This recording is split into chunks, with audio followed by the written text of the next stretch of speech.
আসলে শিক্ষকতা করি, তো সেই জায়গা থেকে আসলে কথা বলবো।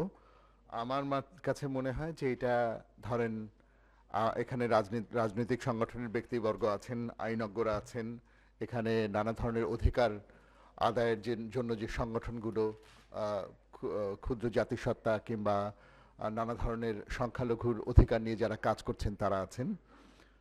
আমি শুধু এটা বলতে চাই যে এইটা যে কোনো জাতিরাষ্ট্রেরই একটা ইনহেরেন্ট সংকট। জাতিরাষ্ট্র গঠনের শুরু থেকেই এই সংকটটা ছিল যে সকল জাতিরাষ্ট্র, বাংলাদেশের মতো সকল জাতিরাষ্ট্রই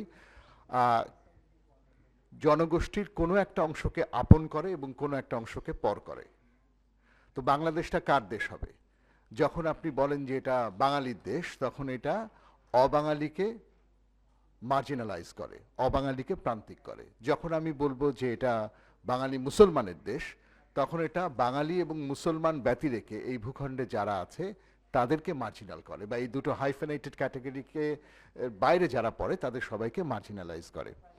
তো সুতরাং এইটা সবসময় 47-এ যখন এই ভূখণ্ড ভারত থেকে ভাগ হলো, যখন এটা পাকিস্তানের অংশ হলো, তখন এখানকার ধর্মীয় সংখ্যালঘুরা, অমুসলিমরা ভেবেছিলেন যে তারা দ্বিতীয় শ্রেণীর নাগরিক হয়ে গেলেন এবং তারা ভীষণ, তাদেরকে নানা ধরনের নিপীড়নের মধ্যে দিয়ে যেতে হয়েছে। 71 যখন হলো, তখন এই জনগোষ্ঠীর মধ্যে যারা বাঙালি তারা ভাবলেন যে অন্তত আর ধর্মীয় পরিচয়ের কারণে তাদেরকে মার্জিনাল থাকতে হবে না। তো কিন্তু 71 হবার পরে আমরা দেখেছি যে বাঙালি বাদে অন্য যে জাতিসত্তার মানুষ এখানে আছে, বাঙালি বাদে অন্য যে ভাষাভাষীর মানুষ এখানে আছে, তাদেরকে আমরা প্রান্তিক হতে দেখেছি। একইভাবে এই প্রতিশ্রুতিও আমরা রাখতে পারিনি যে বাঙালি হলেই সে ভালো থাকবে, তাও হয়নি। আমরা কিন্তু ধর্মীয় সংখ্যালঘুদেরকে এখানে মার্জিনালাইজ হতে দেখেছি। তো বড় প্রশ্ন হচ্ছে যে আসলে আমরা যখন সংখ্যালঘু কথাটা বলি, একদিকে আমরা ধর্মীয় সংখ্যালঘু, একদিকে জাতিগত অর্থে সংখ্যালঘু, একদিকে আপনার লিঙ্গীয় প্রশ্নে সংখ্যালঘু। হ্যাঁ, এই দেশ যতটা পুরুষের ততটা নারীর কিনা, ততটা অন্য লিঙ্গের কিনা, হ্যাঁ, তৃতীয় লিঙ্গের মানুষের কিংবা নারীর কিনা, একই রকমভাবে যতটা এই দেশ পুরুষের, এই দেশ যতটা আপনার মুসলমানের ততটা অন্যের কিনা। এমনকি শ্রেণী অর্থেও ভাবুন যে এই দেশ যতটা শিক্ষিত মধ্যবিত্তের, যতটা বড় লোকের ততটা গরিবের কিনা। এবং এই সবগুলো প্রশ্নের সাথে নির্বাচনের প্রক্রিয়াটা সরাসরি যুক্ত। পুরো দেশে আমরা, বাংলাদেশ অন্য সব জাতিরাষ্ট্রের মতোই শুরু থেকেই তার আপন হিসেবে যে জনগোষ্ঠীকে বেছে নিয়েছে, তার বাইরের লোকজন মার্জিনাল হয়েছে।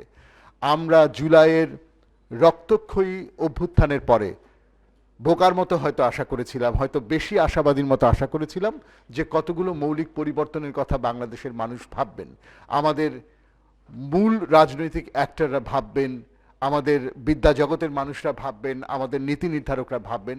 কিন্তু আমরা দেখেছি যে জুলাই অভ্যুত্থান যেরকম প্রতিশ্রুতি নিয়ে এসেছিল, ঠিক সেই রকমই ব্যাকফায়ারও আমরা একই সাথে দেখেছি। যে জুলাইয়ের পরে কিন্তু আমরা একের পর এক আদিবাসীদের উপর নিপীড়ন দেখেছি, আমরা ক্ষুদ্র জাতিসত্তার মানুষের উপর নিপীড়ন দেখেছি, আমরা নারীর উপর নিপীড়ন দেখেছি, ভিন্ন লিঙ্গের মানুষের উপর নিপীড়ন দেখেছি। তো তার মানে হচ্ছে বাংলাদেশে এটা একটা লেভেল প্লেয়িং ফিল্ড বলে যে রেটরিকটা আমরা ব্যবহার করি, কখনোই নির্বাচনের অর্থে, রাজনৈতিক অর্থে, এমনকি প্রতিদিন একেবারে আটপৌরে দিন যাপন, খাওয়া দাওয়া এবং ঘুমাতে যাওয়া, সেই অর্থেও বাংলাদেশের সকল মানুষ সমান জায়গায় নেই। দেশটা একই রকমভাবে সকলের হয়ে ওঠে নাই। এই পরিস্থিতিতে যখন আমরা একটা নির্বাচনের মধ্যে যাই এবং এত বড় রক্তক্ষয়ী অভ্যুত্থানের মধ্যে দিয়ে যাই, প্রথমে দেখেন যে প্রার্থী বাছাইয়ের ক্ষেত্রে কি ঘটে।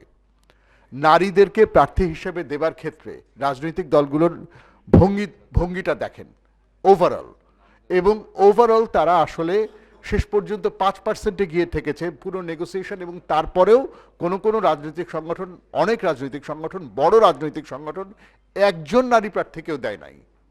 সুতরাং এই বিষয়গুলো তো আছে। আবার ধরেন অন্যভাবে যদি বলেন যে জামায়াতে ইসলামী একজন অমুসলিম প্রার্থী দিয়েছে, তাতে করে কি সব ঠিক হয়ে গেছে? বাংলাদেশে নারী প্রধানমন্ত্রী একের পর এক ছিলেন, নারীদের জন্য কি রাজনীতির মাঠ সহজ হয়ে গেছে? এখনো রাজনীতিতে যে নারী আসছে তাকে যেভাবে পাবলিক লিঞ্চিং এর মধ্যে ফেলা হয়, তাকে যেভাবে শেমিং এর মধ্যে ফেলা হয়, তাকে যেভাবে একেবারে কোণঠাসা করার জন্য তার চরিত্র নিয়ে, তার ভ্যালুজ, তার মরাল দিক থেকে তাকে যেভাবে আক্রমণ করা হয়, সুতরাং প্রার্থিতা থেকে শুরু করে ভোট দিতে যাওয়া থেকে শুরু করে আর একদম সংখ্যালঘুদের ক্ষেত্রে, ধর্মীয় সংখ্যালঘুদের ক্ষেত্রে যেটা ক্লাসিক, যেটা জিল্লুর ভাইয়ের কথার মধ্যে নানা সময় ছিল, সেটা হচ্ছে যে ভোট দিয়ে আসার পরে সে রাতে আর ঘরে থাকতে পারবে কিনা, সে ঘুমাতে পারবে কিনা। তো এই সমস্ত বাস্তবতা একদম নির্বাচনী প্রক্রিয়ার শুরু থেকে, প্রার্থী বাছাই থেকে শুরু করে, ক্যাম্পেইন থেকে শুরু করে, নির্বাচনে ভোট দিতে যাওয়া থেকে শুরু করে, ভোট দিয়ে এসে ঘুমাতে পারা, এই পুরো প্রক্রিয়াতে কোথাও আমাদের আশ্বস্ত হবার মতো কোনো বাস্তবতা নাই।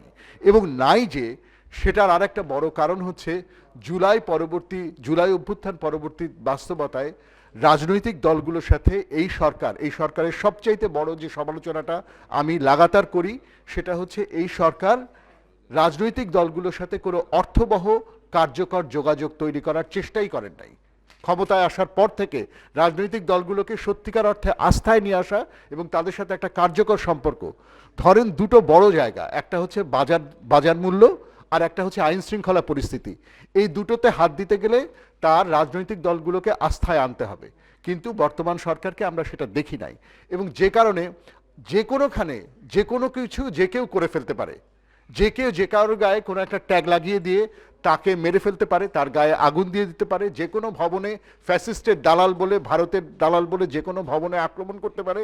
ছায়ানট উদিচি থেকে শুরু করে প্রথম আলো ডেইলি স্টার থেকে শুরু করে যে কোনো কিছু এটা হতে পারে। এটা যে চললো, এটাই যে জুলাইয়ের চেতনার পরিপন্থী।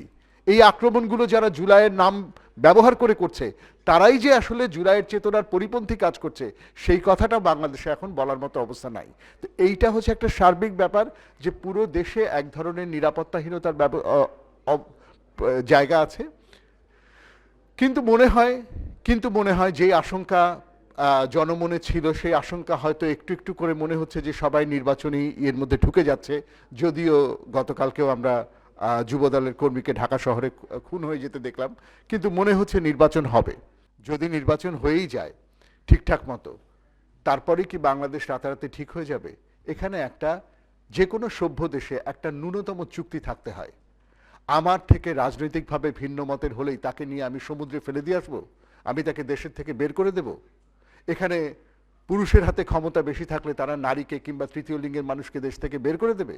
এখানে মুসলমানের হাতে ক্ষমতা থাকলে মুসলমান যা বলবে সেই নিয়মে হিন্দু কিংবা অন্যকে এই দেশে থাকতে হবে? সকল নাগরিকের একটা ন্যূনতম পর্যায়ে অধিকার থাকতে হবে। সেই অধিকারের জন্য যে চুক্তি, এটা শুধু আইন করে হবে না, এটা যেমন সরকারকে করতে হবে, তেমনি রাজনৈতিক দলগুলোকে করতে হবে, তেমনি আমরা যেই প্রফেশনে আছি সেই প্রফেশন থেকে রেটরিকের ইনক্লুসিভ বাংলাদেশ না করে একটা সত্যিকার অর্থে কার্যকর একটা বাস্তব ইনক্লুসিভিটি কিভাবে এই দেশে আমরা অর্জন করব, সেইটা নিয়ে আমাদের ভাবতে হবে। এবং সেটা একটা দীর্ঘ পথ। জুলাই একটা মাত্র ঘটনা, একটা মাত্র ফ্যাসিস্ট শাসককে আমরা সরিয়েছি, এবং সেই ফ্যাসিস্ট শাসককে সরানোর পরেও জিল্লুর ভাই শুরুতে যে কথাটা বলেছিলেন সেটা যথার্থ, যে ফ্যাসিস্টকে সরানোর পরে যদি ঠিকঠাক মতো, যেটা আওয়ামী লীগ যুদ্ধ অপরাধের বিচার নিয়ে করেছিল, যে বিচারের নামে বিচারটাকে প্রহসন বানিয়েছিল, বিচারটা যদি ঠিকঠাক হতো তাহলে একটা রিকনসিলিয়েশনের সুযোগ বাংলাদেশে তৈরি হতো। সেটা কখনোই বাংলাদেশে হচ্ছে না। এই ক্ষেত্রেও যদি ফ্যাসিস্টের বিচার আমরা ঠিক মতো না করি, এরকম যেন তেন তথাকথিত হত্যা মামলায় যদি যাকে তাকে ধরে আমরা দিয়ে দেই, একজন ক্রিকেটারকে অকারণে একটা হত্যা মামলায় আমরা ফাঁসিয়ে দিলাম, যদি আমরা দিয়ে দেই, এই বিচার যদি আমরা ঠিক মতো না করি, তাহলে তো আবারও ওই ফ্যাসিস্ট কিংবা নতুন ফ্যাসিস্টটা ফিরে আসবে। তো সেই রাস্তা বাংলাদেশে বন্ধ হওয়া উচিত। নির্বাচন হোক, নির্বাচন পরবর্তীতে যারাই দায়িত্বে আসবেন তারা যেন নীতি নির্ধারণী পর্যায় থেকে শুরু করে মাঠ পর্যায়ে এই বৃহত্তর ঐক্যটা তৈরি করার চেষ্টা করুক, যে দেশটা সকলের, জাতি ধর্ম বর্ণ লিঙ্গ নির্বিশেষে এই দেশটা সকলে যেন সমান অধিকার এবং সমান নিরাপত্তার বোধ নিয়ে এই দেশে বাস করতে পারেন।